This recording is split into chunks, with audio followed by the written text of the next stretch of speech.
Welcome to Monster Men. Arg! Yes. That's awesome. Great job, Bubba. Let me see your ARG face.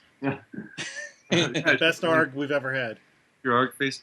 Ah! That's it. Ah, Beautiful. that's a future Monster Man right there. We can. Absolutely. Monster Boy. True.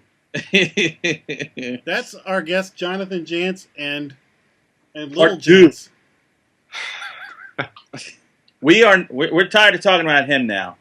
Now we're talking about vampires, right there, Jack? Absolutely. A much more interesting topic, even for me. The topic is vampires because Mr. Janz has written a Western called Dust Devils that is about vampires and is a kick-ass novel. And as we have discussed before, we are tired of wussy vampires. Oh, And this is to the industry saying, we want vampires that are scary and that eat people and don't pine after them. don't necessarily look good. So let's talk a little bit about Dust Devils, and then let's tear apart the vampire genre. Let's talk about the good, the bad, the ugly, what we love, what we don't like. Sounds good to me, man. Well, now tell people what makes your vampires so damn cool. All right. Well, they pretend to be a group of traveling actors. And just for a little frame of reference, if any of you have ever seen the original Fright Night, that's to me, there are a lot of ways to do vampires right, a lot of ways to do them wrong, but a lot of ways to do them right. And one of the ways to do them right is to make them like Jerry Dandridge from the original Fright Night. You know, you could buy him seducing a woman, because you could see how, he could be that charismatic or whatever. But at the same time, when he was crossed, that guy was an absolute monster. I mean, figuratively and literally, the guy was a beast. And, it terrified me as a kid. And still, looking back, the movie's campy at times. It's supposed to be. Yeah. But he's ferocious. And my main vampire is a little bit modeled after him. I kind of envisioned him, when his Prince Humperdinck days. I kind of envisioned Chris Sarandon. He'd have that smile on his face that women would swoon over, but it was also sharkish. So that he would just as soon kill you as look at you.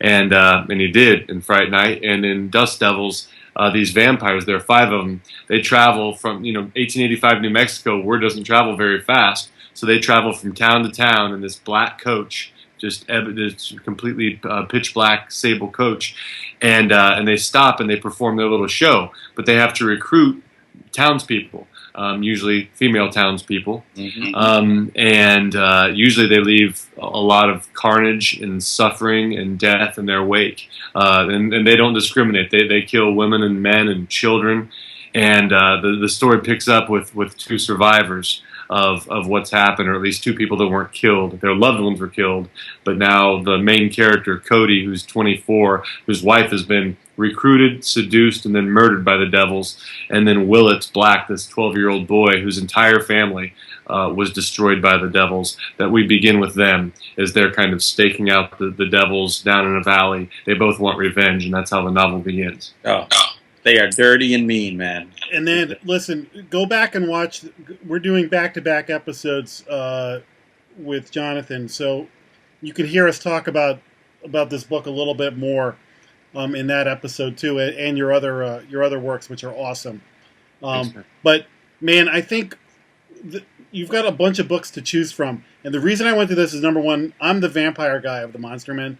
I love vampires, and when you started talking about Fright Night, to me, like, if I put like my top 5 of all time, like, Fright Night's on that list. I love that movie. It's funny. It's a little dated, sure, now, but it's funny. It's scary. It's entertaining, and like, especially for Hunter and I, like, we grew up watching the Peter Vincent kind of shows like that. Yeah, and so like it's hit home. And I thought the Fright Night remake was pretty good, but not as good. but that's how good the concept was, because they couldn't totally screw up the remake. I got you. The concept still shined through, no matter how hard they tried to, screw the pooch on that. They couldn't. When you talk about Jerry Dandridge, you're so right, because when he's like, "Hello, Charlie," like Just that one line is so perfect. Then when he's like, "See you later tonight," or something I forget exactly what he says. You're like, "Oh crap!" Yeah. This guy, or you see, like he looks at him through the window and he pulls the shade down. You're just like, just so good. You have to have faith for this to work on me. That's right. That's right. It's so funny you mentioned that, and I keep I'm a teacher as well as a writer. My day job is teaching, which I love. I just love being a teacher, and I keep those separate. But I'll quickly, just very quickly combine the two, because that scene you just talked about, that whole sequence where Charlie Brewster, sounds like you two were a couple Charlie Brewsters growing up watching that late night horror, and so that was you. I'm Absolutely. Evil Ed over here. You're so cool, Jackie. Oh, I love that. Oh, beautiful. So that whole sequence when Charlie basically knows that he's killed that woman. Dandridge just killed the woman next door. And then, of course, when Evil Ed tells him you're safe as long as you don't invite him in, that's the vampire rule, right? Mm-hmm. And then he comes home thinking, okay, I've made it back before dark. And then his mother's invited Dandridge in. That scene I use as an example of dramatic irony every year in my classes, my English classes, creative writing classes, because it's one of the greatest, because Charlie's mother, she just thinks they've acquired this new sweet male role model, right? Oh, this is so sweet. She's all aflutter. Of course, she's got a crush on him, on Dandridge. But, Charlie, when he says, I'll see you later, Charlie, Charlie knows that means you're not just going to get killed. You're going to get exsanguinated. You're going to die a slow, horrible death. I'm going to dine on you, right? It's amazing. Amazing scene. And he's whistling Strangers in the Night as he's walking in the house. Little Sinatra. Hey, now, did either of you see the coming attraction for the new Dracula movie, Dracula Untold? Yes. Where, Jonathan, the concept is Dracula, I guess he's kind of like a warlord, or he's in charge, he's head of some town. And they're being threatened by outside forces, and he goes and seeks a vampire on a mountain to make him into a vampire. So he has the supernatural abilities to save his family. So it's Dracula as the good guy. And it looks like 90% of the movie is CGI. It looks like 300 with Dracula. Yeah. Gerard Butler in the background, right? Instead of sweaty big guys, on your like neck. Bats. I don't like them taking Dracula and making him this hero figure, because in the book Dracula, he's evil. Oh yeah, he's awful. He's terrible. Yeah. I like me some Christopher Lee. I'm in this for the blood. Yeah. Right. The one time, and I hate to give a spoiler away, cover your ears or whatever if you've not seen the movie 30 Days of Night. But yeah, I love, there's a little bit of that in 30 Days of Night, right? Josh Hartnett, doesn't he, near the end, I think, is a last-ditch effort, and then to use the vampire power. Right, I don't know how well it would work as vampire as your traditional hero. I don't know. I can't say. I like that because there's that, I've got a window of time before I'm not me anymore. Right. And I kind of like when, if you're becoming a vampire, you're different than when you were human. Yeah. And that's what I'm not crazy about when the vampire is like, well, it's just me, but I have to drink blood now. No. Yeah. Because there's like a window of I'm losing my humanity. Right. So we got to do something before. See, that's why I like Salem's Lot, because they get bit and then they're drones. Right. Mm-hmm. Right. And I love that vampire. To me, my favorite vampire in film has been Nosferatu. They got it right out of the gate to me. Wow. Just that face. Yeah. The hands and the way Max Schreck moved. Oh my God. That scared the hell out of me. Still does. Terrifying. And that's like Shadow the Vampire, the movie about the making of Nosferatu, right? With Willem Dafoe. John Malkovich, I think. Yeah. It was an interesting movie. I thought that was excellent. Yeah. Dafoe was great in that. Yeah. Who was? Willem Dafoe.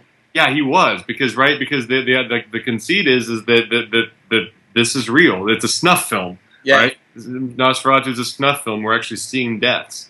Yes. Pretty fascinating. And the beauty is with Willem Dafoe, they just said, hey, skip makeup. Just get right on the scene. Go as you are, dude. So, I grew up with the Hammer vampire movies I was scared to death as like a 7-year-old watching it on midnight on Creature Feature and stuff. and now a lot of those movies you watch them now and they're paced kind of slow or whatever, but still the imagery of those vampires, the busty brides and all that, and the blood, that was that's why I loved vampires. Yeah. On Netflix recently, they added 2 movies from the 70s, Count Yorga, yeah. and Count Yorga Returns. I implore the younger people here who have not seen these to suck it up and watch an older movie, because the beauty of these 2 vampire movies, Count Yorga is actually a decent movie. It's got 70s written all over it, but it was like we want a guy with a cape and all the Dracula stuff, but we don't want to call him Dracula, and they put him in 1970 or whatever it was. But it's, his name is a count. He wears a cape. He's got 3 brides. It's just Dracula in California. Yeah.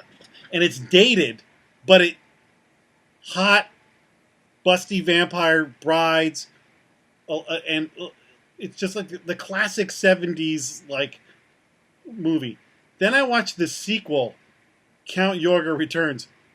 The dumbest explanation for why he comes back, which I didn't even realize was like they allude to something, but so he just shows up. You're like, wait, didn't he get killed in the last one? And another character is also resurrected who died, with no explanation. And then another guy from the original movie who's playing a different person. Really? Almost like Return of the Living Dead 2, where the 2 guys are like, what? Then Marriott Hartley, who used to do commercials with Jim Rockford, she's like stars in this. And then like towards the second half of the movie, Craig T. Nelson's in it. Mr. Incredible. Yes. I was going to say Coach. Coach, yeah. I'm like, the first 20 minutes, I'm like, oh, this is terrible. And then all of a sudden, I'm like, actually, this is worth a watch. Yeah. Just to get it. So, for the classic, old-fashioned... And then there's a Netflix, just the trifecta. Classic Hammer, The Vampire Lovers. I was just going to say Vampire Lovers. Heard of that. Vampire Lovers on there. The one that they don't have is Lust for a Vampire, which is...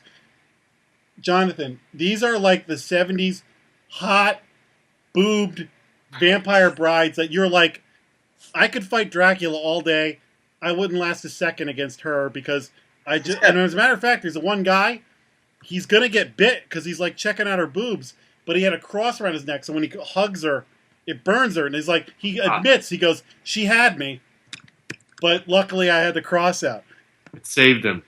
And I love that kind of like seduction, like for guys, especially, but it goes both ways. Like I love that, like erotic, like the chick was like orgasming when she's getting bit, and all that. You're like, yeah, I wouldn't last a second against the hot vampire chick bride. Yeah, now done. Here's my neck. You were just talking about like the dumbest explanation to bring someone back in a movie. This is not a vampire movie. You guys ever see Highlander? Oh God, yeah. Christopher Lambert. I don't think I've seen it. If I did, it was when I was a kid. There can only be one. The whole movie is based on the premise of there's these immortal people, and they get together and they start fighting all around the world. And the only way they can die is to have another immortal guy cut their head off.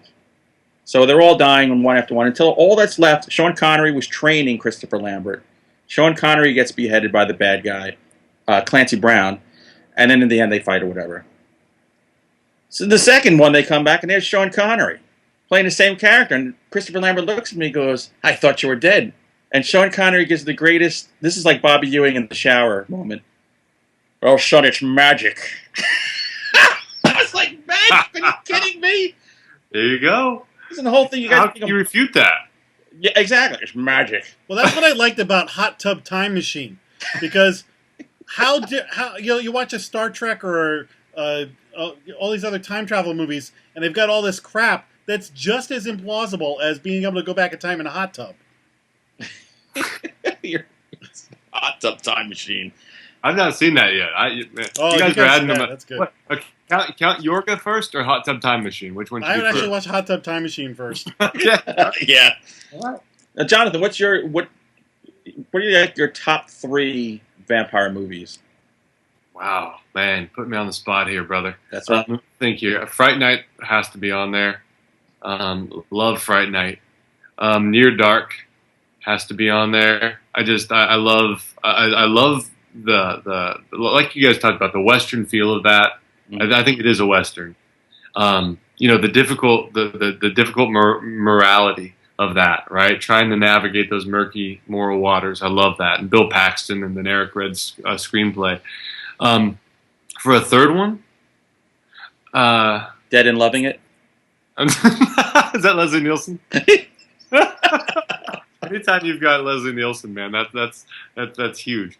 I don't know. I've got several. You throw some out here that you guys love. What are your top threes, and then I'll tell you if any of them are in mine. One of my top ones that was also one of my favorite books when it came out was Vampires. By what was it? Was it Brian Steakley? Is that his name, Jack? Richard Stakely. All right, close enough. Something like that. But James Woods was in the movie. John Carpenter's Vampires was based on the book Vampires, and the last S was a $sign in the book. Okay. Because these guys were bounty hunters who would just go in, and they had this whole method of like cleaning out dens of vampires. Oh, that was cool. They changed the movie from the book a lot, though. So yeah, people who never read the book tend to like the movie. People who read the book are like, "Oh man, you cut out characters, you took out stuff." At least me. I dug both of them because I realized when we get done with these, can we do our top novels as well, top vampire novels? Go ahead. Well? Okay, but you go ahead, Hunter. I want to hear your list because I can do that easier. Yeah. Well, Nosferatu is definitely up there. Good one. God, there's so many of the Christopher Lee ones. I mean, his eyes, when his bloodshot eyes were the thing I loved most of that. There was a movie that Dracula is the best Christopher Lee. Which was the one where he didn't speak at all because he had a dispute with the director and didn't want to. He thought all the lines sucked. I think that's like Prince of Darkness or something like that. Yeah, that's the one where he ended up getting trapped under the ice or whatever. For some reason, I loved that one. I loved all of them because he just looked so freaking evil. But I think yeah, Horror of Dracula is like the first Peter Cushing is Van Helsing. He's got the candlesticks and all that. And there's more busty barmaids and stuff like that. Boobs again. And Hunter is sick of me talking about this, but there was a public television Dracula when I was a kid with Louis Jourdan. It was like a 3-part series that it's definitely dated now, but as a little kid, I was scared to death of it. Great music. Was he in Swamp Thing? Yes. Yeah. He was Dracula. And just as a kid, that scared the hell out of me, like in the way I love to be scared. And I know Salem's Lot is in that's number 3. I love Salem's Lot. Yeah. And I love the book. Speaking of books, if you said to me your favorite vampire books, Salem's Lot is probably my favorite. Me too. Besides Dust Devils. Oh, wow. Man.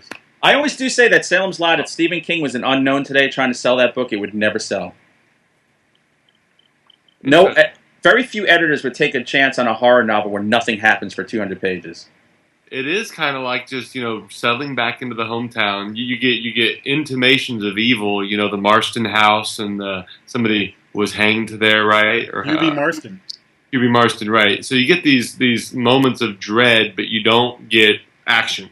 No, because he built the town. Right. And actually, the movie Salem's Lot, it had its flaws, but I thought it did a good job of cutting the fat out of the book, but still sort of trying to build the character development of the small town. Because if you go to the remake of Salem's Lot that had Rob Lowe and Rutger Hauer, it was horrible. They tried to go more loyal to the book, and I was like, man, the stuff that they cut out from the movie was better off. When you read it, it's one thing, but when you see it, well, that's the thing. A book is a book, and a movie is a movie, and yeah, you have to make changes in a movie. Usually, it's a different format. Absolutely.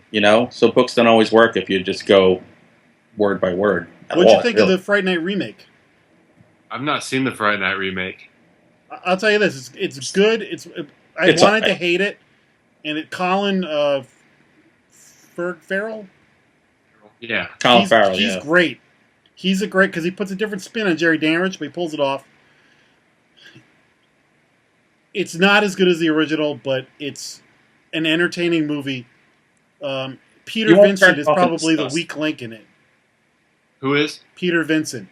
Oh, okay. The guy who plays him is really good, but he's like a Vegas Chris Angel kind of guy, and his role in the movie is not as fleshed out. But it is if I was going to say go watch a vampire movie, you can't go wrong with that one. It's hard to outdo Roddy McDowall. Yes, his exactly. Peter Vincent was awesome. He was so when good. he opens up the cigarette case and realizes that he's really a vampire, I love it that. does what scene. any one of us would do. Yeah, We got to go right now. yeah. No poker face. Now, So terrified. if I ask you, Jonathan, your favorite vampire novels, I guarantee I know one of them. It's got to be I Am Legend. Oh, I love I Am Legend. Love it. Yeah. I love I Am Legend. Yeah. I mean, it's incredible. And it's actually, I mean, I don't know the word count, but I would guess it's like 55, 60,000. I think it's pretty spare. Yeah, there's not much to that. Yeah, but it's all good. And I saw the Will Smith movie. I didn't hate it like some people. Well, I didn't hate it. I didn't love it. I didn't hate it. I just thought it was an okay big budget movie. But I really want to see somebody be true to the novel just once. I think every time it's been remade 3 times, right? Last Man on Earth, Omega Man, and I think every time nobody's quite captured. Because it has one of the best endings in history. The ending of I Am Legend. It awes you and chills you. It's incredible. Yeah, and nobody's touched on the sexuality in that movie. No, there's so much there in Matheson's book that I just want to see somebody, even if it's a low budget with some skill, try to interpret that. I think it could be really, really good. It's an amazing book. Yeah. So I love I Am Legend. I love an underrated one is Some of Your Blood by Theodore Sturgeon. He's known for sci-fi, but Some of Your Blood is just a great vampire novel. Really? Yeah, one I didn't read until recently is Light at the End by Skip Inspector. And I totally missed them when they were big. And I'm just starting to get into John Skip's writing now, and he's awesome. Yeah. But Light at the End by them, that's a great book. Another one I didn't read until recently was Fever Dream by George R.R. Martin. Of course, everybody knows him for Game of Thrones. Yeah. Mark Sieber, this guy at the Horror Drive-In, gives me some good recommendations. And Fever Dream is an amazing. Sometimes it's like McCammon. I haven't read They Thirst. I bet that's a great book. Thirst is awesome. I've been hearing it is because I've just started with McCammon. I read Swan Song and I just finished The Wolf's Hour. Yeah, so on your blog. Yeah, those are amazing. Those are incredible books, but they're these big epics. And sometimes it's fun to read something quick, and it's good to have a varied diet as a reader. Yeah. But on occasion, it's good to get lost in something big and sweeping and majestic. And Fever Dream. I mean, if you would have told me that the world of steamboats in the 1840s in Mississippi River would be interesting, I would have yawned at you. Right. But George R.R. Martin just puts you there, and he gives us a really atypical protagonist. This guy, he has warts all over his face, and he's not your typical George Clooney type stud. It's a really unique and amazing book, Fever Dream. Yeah. That's going on my list right now. And is it one book, or is it part of a series, or? It's one. Yeah, it's one. It's a pretty thick book, but it's an incredible book. So those, then I'd put that with Salem's Lot, which is my favorite vampire novel. I mean, and then Dracula, of course. I mean, there's a reason why that's so influential. It deserves that reputation. I was listening to a podcast. It's called Comedy Film Nerds. It's a great podcast. They review movies, and they're really funny guys. They had Dana Gould on, who's like a comedian actor. You would recognize him if you looked him up. Yeah. He is an expert on Universal monsters. And it's just one of the recent episodes. I listened to it twice. He brought up an amazing thing that I never thought of. I get so pissed off. They do it in Fright Night, and it bothered me a little bit. The whole thing, if you watch a lot of these Dracula movies, my love has been resurrected, and she looks just like my love. And I'm like, that wasn't in Dracula. Why is it always she looks just like my love from years ago thing? And Right. Dana Gould points out, he goes, here's where that came from. Dark Shadows did that in the show. Then Jack Palance's TV movie of Dracula did that. And then suddenly people were taking that template. And now you've got all these vampire movies where, the woman looks just like my... And I'm like, oh my God, he's right. Dark Shadows is where that... Huh. Well, it's easier to watch a soap opera than read a book written in a way that is a little difficult for people nowadays. Yeah, I see. Yeah, you see it so often, and it's been so long. I've read it. I think I've read the book twice, but it's been a long time, so I didn't even realize that wasn't in the text. Because in the Gary Oldman version, they do that also with Yeah. Winona Ryder, right? I think they even have like a locket or something that shows that Winona looks like Yeah. Dracula's old. So that wasn't even in the original text. I didn't realize No, that. that's And how great could that Dracula movie have been if they didn't have Winona Ryder and Keanu Reeves in it? I mean, seriously. Winona Ryder running through the rainstorm in the nightgown was worth the price of admission, though. There we go. Well, Gary Oldman, I thought he was really good. I don't know, I haven't seen as many Hammer horror films as you have. I've seen a few, but I thought Gary Oldman. I mean, I think he's a great actor, first of all, but I thought he was a really good Dracula. He was Keanu's fine in The Matrix. I mean, he's fine in certain roles, but he's not the most versatile actor. And I didn't buy him as Jonathan Harker at all. I totally agree with that. Mina. I wasn't crazy about Hopkins as Van Helsing because they made him like nuts. Yeah. I didn't mind that twist on it. To me, if you're a guy like Van Helsing, you kind of are nuts. How can you be sane? Yeah. You know? I don't know. Did you guys see Only Lovers Get Out Alive? I think it's called. Let me look it up here. It's new. It's got Tom Hiddleston, who played Loki. Oh, he's a great actor. Tilda Swinton. Oh, she's a great actress. Yeah, Bloody Horror gave it a pretty good review. Really? Here's the thing about It's an art house kind of vampire movie. Now, this is one that I'm going to contradict myself. They're not like totally vicious vampires. They're like people who have been alive for a long time and are a little bit bored. But they're such great actors that I've used this analogy before. High school me would have hated this movie because it's too slow. But grown up me, I watched it on a plane too. So I think as a horror fan, it's worth watching. But it's more of like a thinking man's thing. But it's worth a look, a little bit different. I just realized my third favorite horror novel, or my third favorite vampire movie, because we're talking about a thinking man's. Let the Right One In. Oh, how do we not Good mention choice. Loved it. I love. You know what's? I had a kid. You guys know I teach, and again, not to blur those lines at all. Between those two careers, because I do try to keep them separate. But a kid came up to me and said that she had seen Let the Right One In. And she said it was great. I loved it. It was almost like it wasn't a horror novel, or it wasn't like a horror movie. And, I think it was actually a former student who is in college now, yeah.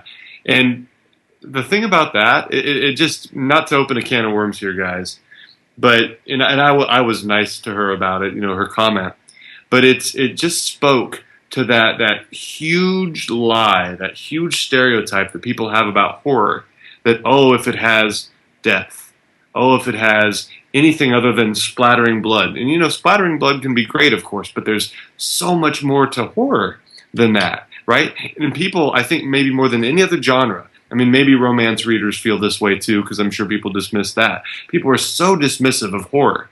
And they're so quick to try to categorize it and reduce it to basically nothing. In that comment, it was almost like it wasn't a horror movie. What are you talking about? Horror movies have some of the most emotionally powerful moments in characters and relationships in all of fiction, right? It's just like a horror movie. It's just like a great horror novel. And it is a great horror novel, too. So, anyway, I love Let the Right One In. And it moved me so much, that poor little kid in his awful life. You talk about the dual villains. You've got, you've got a vampire and you've got these bullies. And the bullying is, like, hard to watch. Yeah. Yeah, especially it's even worse when you have kids. Yeah. Because you can feel that pain. I'll say this. Read the book if you haven't. Yeah, the book. It's a great book. Yeah, so... And there's some questions when you see the movie, especially about the older guy. Mm-hmm. Like, what's his deal? Yeah. Is he, like... And the remake, I thought, was pretty good, too. I haven't seen the remake. Let me in, right? I haven't seen that. Yeah. It's good. It's not as good as the original, but it's... as far as remakes go, it's definitely... It's good. I like it a lot. There's one or two moments I'm like, eh. But, but... Neither one of the... There's always this vagueness about... Does he love her? Is he a pedophile? Right. Is she manipulating him? Like all these questions. Yeah. Is she a prisoner of him, or is he a prisoner of her? Right. That's what that's what I loved about that movie, and I couldn't figure it out. Yeah. The book goes a little bit in a more definitive direction. Right. Right. Certainly does. Yeah. Now, you talking about Dracula, Bram Stoker's Dracula. I have to bring this up just as a warning. This is a public service I'm doing for everybody. Dario Argento put out Dracula. Dracula 3D. 3D. It's on Netflix. You can see it on Netflix in 2D. I think you'll get all you need. It is the worst adaptation of any vampire flick, much less the Dracula story, that you will ever see. Wow, that's saying a lot. CGI that Sci-Fi Channel laughs at. But copious breasts. Going right back to you, Jack. But it wasn't heaving bosoms and corsets. They were just out there. But you will never see something more nonsensical in your life. So go watch The Vampire Lovers. Go watch The Vampire Lovers. Breasts there. Ingrid Pitt will give you all you need in Vampire Lovers, who I think just passed away recently. I think she was in her mid-70s or something, or 80. But yeah, stay away. Even though you'll watch, it's there on Netflix, and it's very easy to click that button and watch do play. Wait it. Don't. Resist the urge. I'll go to Count Yorga, the Count Yorga series instead. Exactly. Did you see Kiss of the Damned? No. Which one is...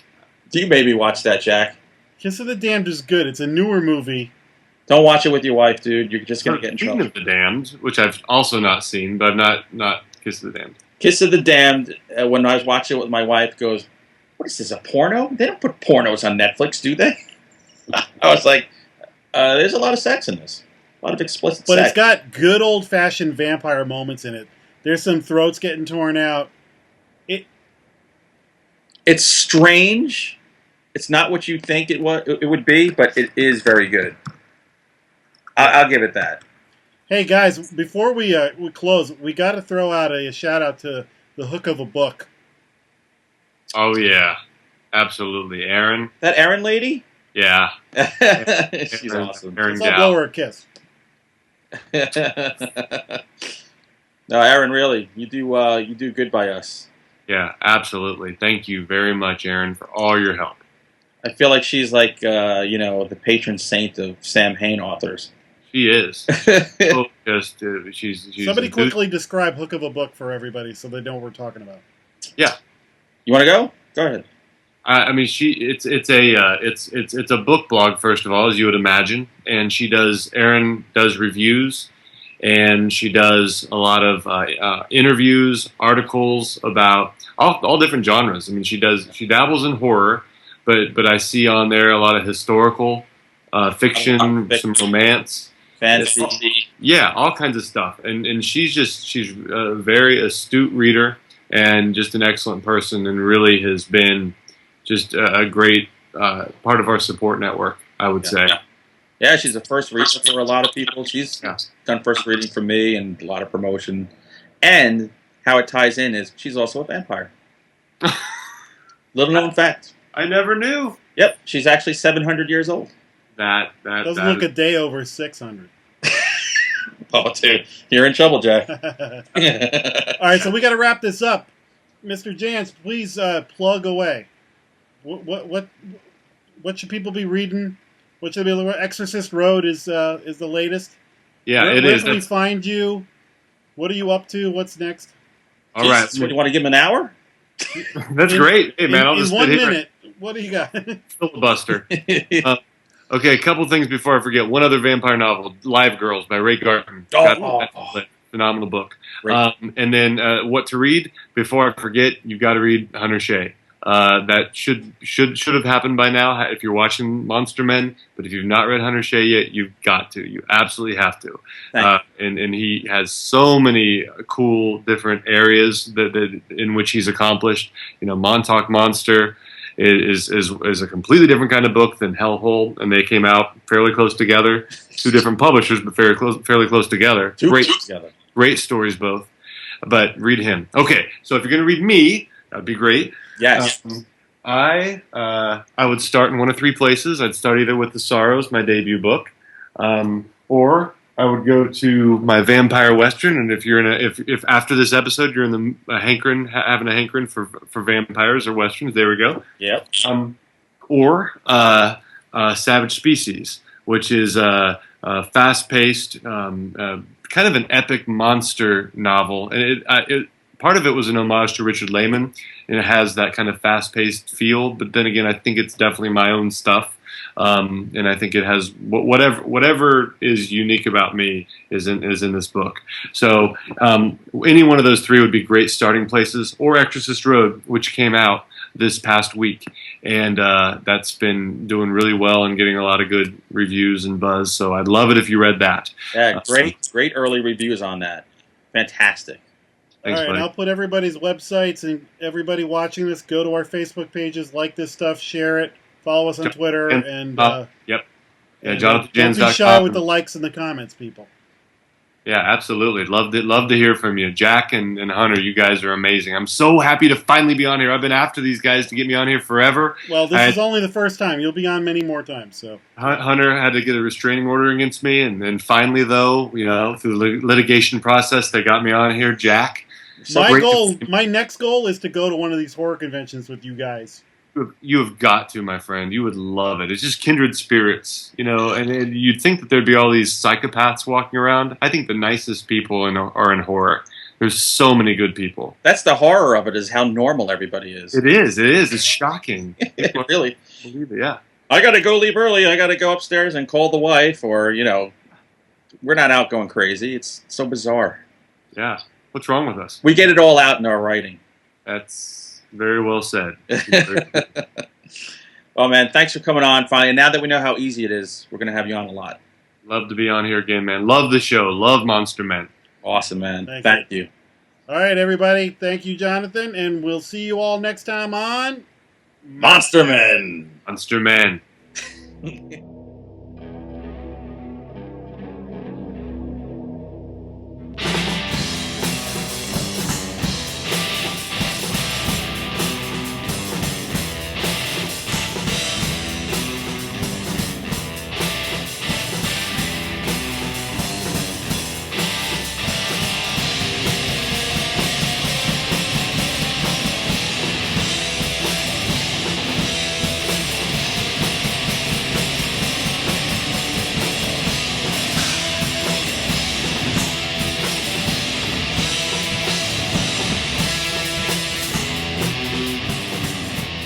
Grr, arg.